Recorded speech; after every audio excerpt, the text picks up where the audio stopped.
Hamas के आतंकियों का तांडव बढ़ता ही जा रहा है, लेकिन इजराइल भी खामोश नहीं है। उसने हमास के कट्टरपंथियों के नाक में दम कर रखा है।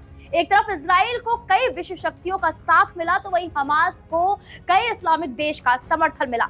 इस बीच एक कट्टर और खाड़ी के सबसे ताकतवर इस्लामिक देश ने इजराइल का हाथ थामा और हमास को लताड़ लगा दी। वैसे आपको याद दिला दें कि हमास के प्रवक्ता ने अल जजीरा टेलीविजन के कार्यक्रम में कहा कि इजराइल पर यह हमला मुस्लिम देशों को संदेश है कि वो इजराइल से रिश्ते सामान्य करने का प्रयास छोड़ दें। इनके इस बयान से यह साफ पता चल रहा है कि इन्हें शांति नहीं पसंद है, खून खराबा ही अच्छा लगता है। वही यूएई और सऊदी अरब इन दिनों कट्टरपंथियों को आईना दिखा रहे हैं। अभी हाल ही में यूएई ने कहा था कि पीओके सीओके भारत का ही हिस्सा है, जबकि ज्यादातर इस्लामिक देश पाकिस्तान का ही समर्थन करते हैं। लेकिन भारत के बढ़ते कद की वजह से यूएई भारत का समर्थन कर रहा है। न सिर्फ भारत का, बल्कि भारत के मित्र देश इजराइल का भी पूरा समर्थन कर रहा है। यूएई ने हमास को आईना दिखाते हुए एक बड़ा बयान दिया है। यूएई ने कहा कि हमास का इजराइल पर हमला बहुत ही गंभीर और बहुत ज्यादा भड़काने वाला है। यूएई के विदेश मंत्रालय ने एक बयान जारी कर कहा कि वो इन खबरों से स्तंभित है कि हमास के सदस्यों ने इजराइल के लोगों को उनके घरों से निकालकर बंधक बना लिया।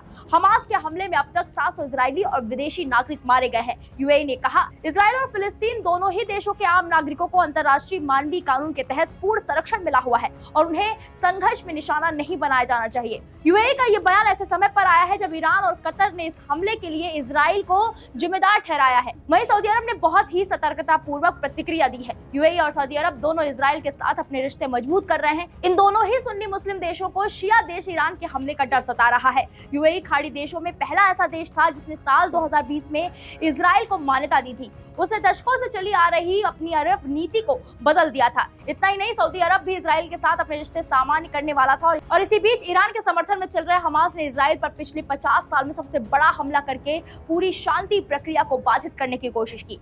हमास ने खुद माना है कि उसे इस भीषण और खूनी हमले को अंजाम देने में ईरान का समर्थन मिला है।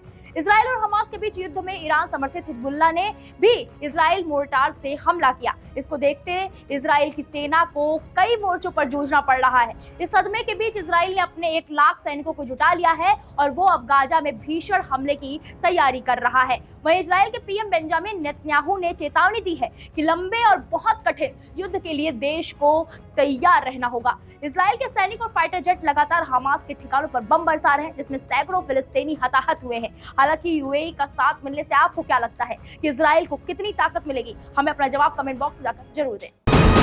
वीके न्यूज, राष्ट्र के नाम।